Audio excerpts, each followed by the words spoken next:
Hello, I'm Wade Weissmann, and I have a architecture practice with my namesake on it called Wade Weissmann Architecture.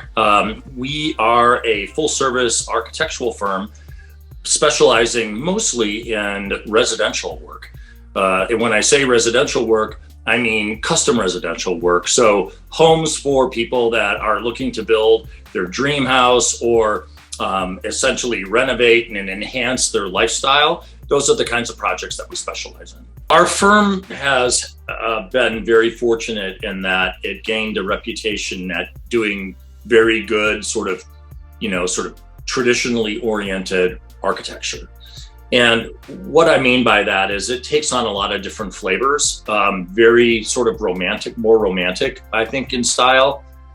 We have a love of, I went to graduate school at the University of Pennsylvania, which is a very modernist school.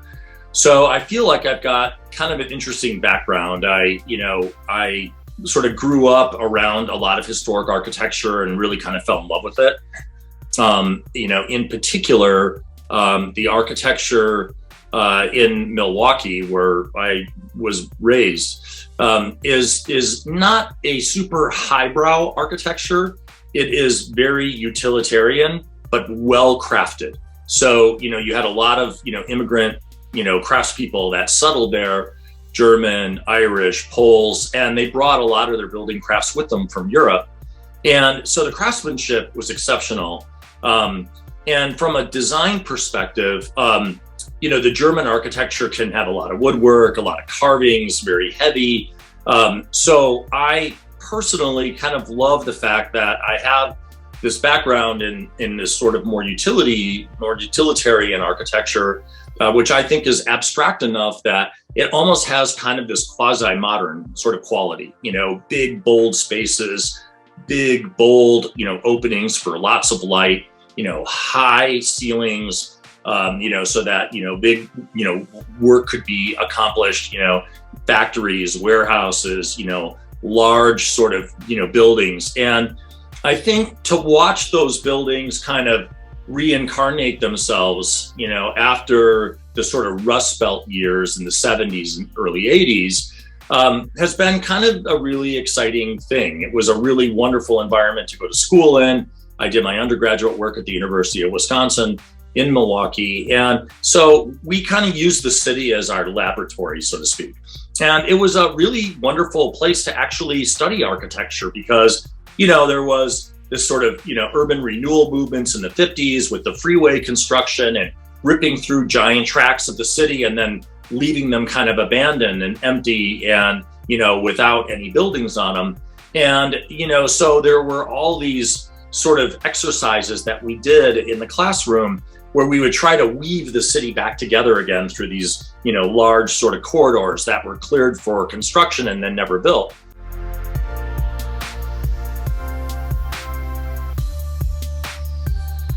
I look at the generations before us that went through the Depression and the war, and when they had nothing, and so their whole life was about saving. Like, they would do the absolute minimum thing for themselves. They would go get a cheapest haircut. They would get, the most inexpensive clothing. They looked for the cheapest gas. They looked for the cheapest housing because they wanted to save, because they remember what it was like having nothing. And how precarious that must have felt. They were the original green people in all actuality. They didn't throw out a paper plate. In fact, I remember my uncle reusing paper plates. You'd see little grease stains from, the potato chips, and you're like, Uncle Hank, what is this? And he's like, what? It's still perfectly good. Don't waste anything. Now that those generations, for the most part, are very aged and no longer sort of in the driver's seat, you've got younger generations that haven't gone through those things, that think very differently.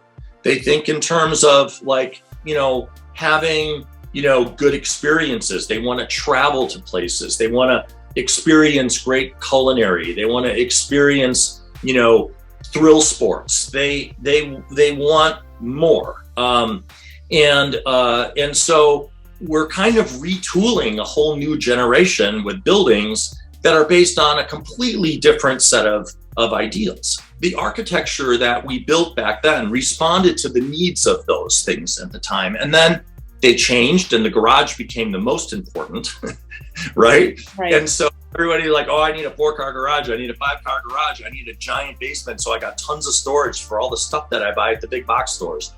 I mean, it's very interesting to me that, you know, we used to live in a way that was way more green, way more self-conscious. And we kind of did away with that.